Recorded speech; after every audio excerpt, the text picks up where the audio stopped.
Региональное будущее одного из старейших научных обществ русского географического обсудили сегодня в Северо-Остинском государственном университете. Там прошла стратегическая сессия. Ее участники – представители разных российских регионов. Во Владикавказ съехались ученые из Москвы, Тюмени, Пензы, Самары, Нижнего Новгорода и Краснодара. В разговоре также приняли участие премьер Тускаев Таймураз Тускаев и вице-спикер Северо-Остинского парламента Аслан Гутнов.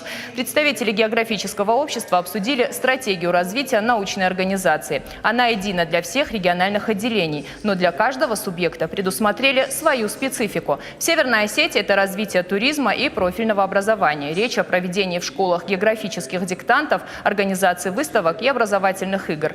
Уверены, детям нужно рассказывать о сохранении окружающей среды и о памятниках природы и культуры. Планируют развивать и молодежное движение, привлекать к работе общества школьников и студентов. Говорили и о взаимодействии с национальным парком Алания. Ученые намерены работать и проводить в парке различные природоохранные мероприятия. Добавим, в Северной Осетии отделение Русского географического общества действует уже почти 50 лет. Глава Кабмина Таймураз Тускаев подчеркнул, вклад представителей общества в науку и сохранение природы неоценим.